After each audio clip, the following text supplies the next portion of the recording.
Hello, ഇന്ന് മുട്ട carrot കോമ്പിനേഷനാണ്. കുറച്ച് അഹങ്കാരമുണ്ട് ശബ്ദത്തിൽ, വേറൊന്നുമില്ല കേട്ടോ. ഞാൻ തന്നെ വട്ടവടയിലുള്ള കൃഷിത്തോട്ടത്തിൽ പോയിട്ട് ഞാൻ തന്നെ കുഴിച്ചെടുത്ത് ആ തോട്ടത്തിലെ ക്യാരറ്റാണ്. അതുകൊണ്ടാണോ എന്നറിയില്ല, ചെറിയൊരു അഹങ്കാരം. അപ്പോൾ ആ ഫ്രഷ് ക്യാരറ്റ് കൊണ്ടിട്ട് നമുക്കിന്നൊരു ഐറ്റം ഉണ്ടാക്കാം. ഓക്കെ, ക്യാരറ്റ് നന്നായി കഴുകി തൊലിയൊക്കെ കളഞ്ഞ് നന്നായി ഷ്രെഡ് ചെയ്തെടുക്കുക. പാനിൽ കുറച്ച് ഓയിൽ ഒഴിച്ചിട്ട് ആ ഷ്രെഡ് ചെയ്ത ക്യാരറ്റ് ഇട്ട് ഇച്ചിരി ഉപ്പ് കൂടി ഇട്ടിട്ട് നന്നായിട്ട് മിക്സ് ചെയ്ത് കുറച്ച് നേരം മൂടി വെക്കുക. ഒരു ബൗളിൽ 2 മുട്ട എടുക്കുക, കുറച്ച് കുരുമുളക് പൊടി, പിന്നെ ഒരു ഇച്ചിരി ഉപ്പ്,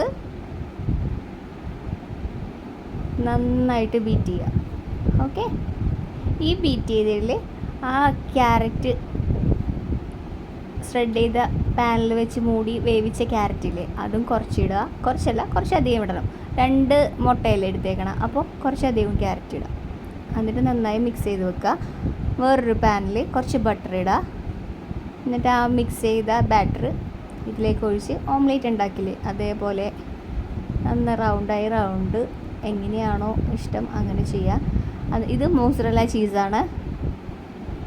കുറച്ച് കുക്കാവുമ്പോൾ തന്നെ ആ മുട്ടയിൽ നമ്മൾ മോസറല്ല ചീസ് ഒരു സൈഡിൽ ഹാഫ് സൈഡ്, ഫുൾ സൈഡല്ല half side full mozzarella cheese നന്നായിട്ട് ഇട്ട് കൊടുക്കുക കേട്ടോ. എന്നിട്ട് ബാക്കി ആ ഹാഫ് ഇടാത്ത സൈഡ് മുട്ട ഇതിൻ്റെ മേലേക്ക് മൂടി വെക്കുക. നമ്മൾ അടയൊക്കെ മൂടില്ലേ അതേപോലെ. അപ്പോൾ ഈ മുട്ടയുടെ ചൂട് കൊണ്ടിട്ട് ആ മോസറല്ല ചീസ് എല്ലാം മെൽറ്റായി സെറ്റാവും. ഒന്ന് ട്രൈ ചെയ്ത് നോക്കണേ.